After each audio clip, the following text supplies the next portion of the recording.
and we don't allow ourselves. We're very giving people, but that's another That's topic. another interview. Yeah, exactly. Do you see examples, and not by name or anything, but do you see examples of people who are developing, you talked about Adrian, you talked about Ruben, who are developing life courses of research? I think about Sue Johnson and some of the things that she's done with EFT. Are there other people, Howie Little, and now I'm naming names, but right. Lots of people that were trained in family therapy. Because the people you just mentioned were not trained in family therapy. That doesn't mean that they're not good people, right. But it means that I'm looking at, because we're interested, we're doing doctoral education, we're trying to train MFT researchers. How do we focus on them? Yes, I see a lot of people. Okay. Yeah. You and I at one time, when we were both at Texas Tech, talked about, this was an experience. You had come from Indiana where you had met with Jim Sexton, and his program was all identified. I mean, the students came knowing they were going to go and they were going to be doing research in his area.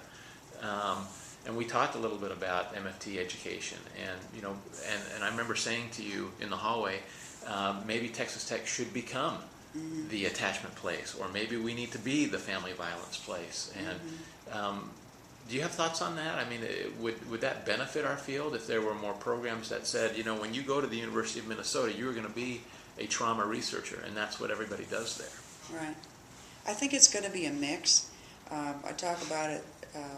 There's an article published in JMFT this year where I talk about 3 models of doctoral education: institutional, community of scholars, and star researcher. And you just described the community of scholars and star. Basically, community of scholars is student-driven work, where and then star researcher tends to be faculty-driven. Like the faculty member has a strong program of research, and you have to, if you're going to work with that faculty member, you need to be in that area. You step in line. I mean, you somebody fall like in line. Julie Sirovich or so on. And I think we actually need both. It's hard. Star researcher model is more. It comes out of something like psychology. It looks more efficient in a way, but it has its own set of demands. Both models engage students at all levels and involve strong mentoring of students. I think we're going to have both. And I think it has an awful lot to do with who you are as a person and the approach you have. Like, I could never be a star researcher model, and it's a bad name, but I couldn't figure out a different name. It's your name, Karen. You picked the bad name. I did. It's a bad name. But I'm always community scholars, because for me it's always like trying to bring out with the student and the colleagues and other people is what is it that is your passion, and then to support them in that passion. And but I see I really like that approach, but I see in terms of the star researcher, very respectful, very engaging with students, making sure that there's a good fit, making sure that the student has publications and gets the training they need to meet their own goals. It's just that it's more in the specific realm of that faculty member. They're not gonna be broad. We're all broad, because by definition we have to know family work, we have to know biological work, we have to know intrapsychic, we have to do, and so I can see benefits both. I think we'll just end up with a mix. But if we can't just do community of scholars. You just said, you don't consider yourself, you could never be a star researcher, is what you just said. Absolutely.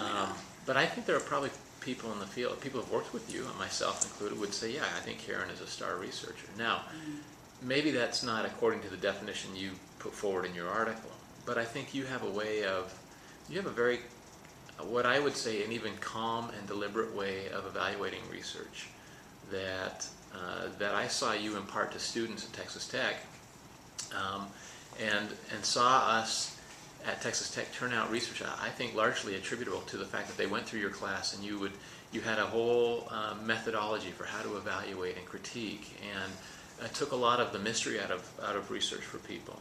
And I think that this is not a eulogy or anything, but I think that's going to be one of your great contributions, is that you were a star researcher and are a star researcher in the field. I think that's great. I got my research base in sociology. I had wonderful training as an undergraduate. I did an honors thesis at Indiana University. It was very strong in family research. And then I got a strong master's degree in sociology, so coming into it. I think what's wonderful about the field now is that you see doctoral programs developing the internal ability to produce strong researchers, partly because they are also connecting to other departments on campus.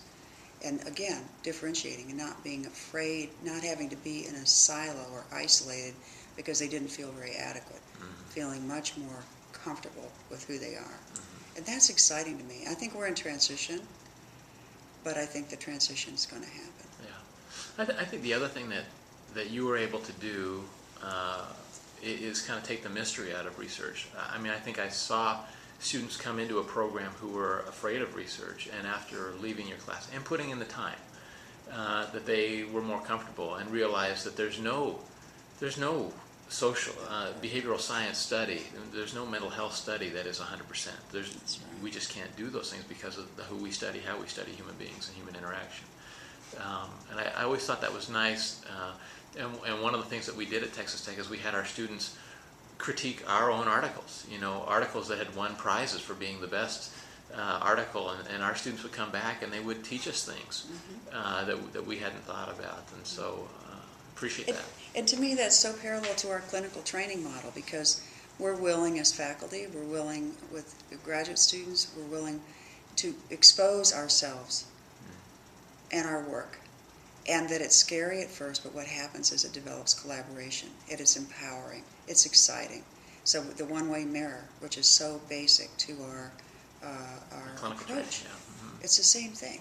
And so, like, to be able to critique each other's work is so exciting. That's, for me, another piece is like critiquing articles. It's messy. It's like a parallel with story problems in math.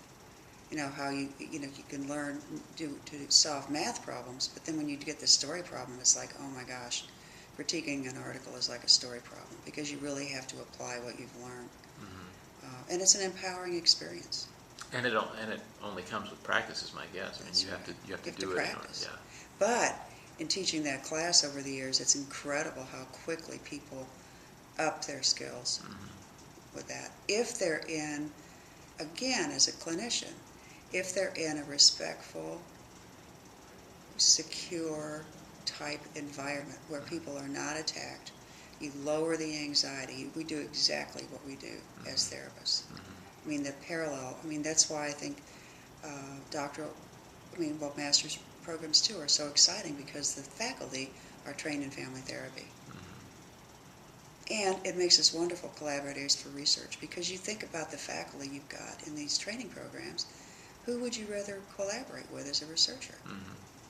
We're great people on teams, and we're great people in terms of seeing problem-solving orientation, dealing with messiness, all kind of things. People like to have us around.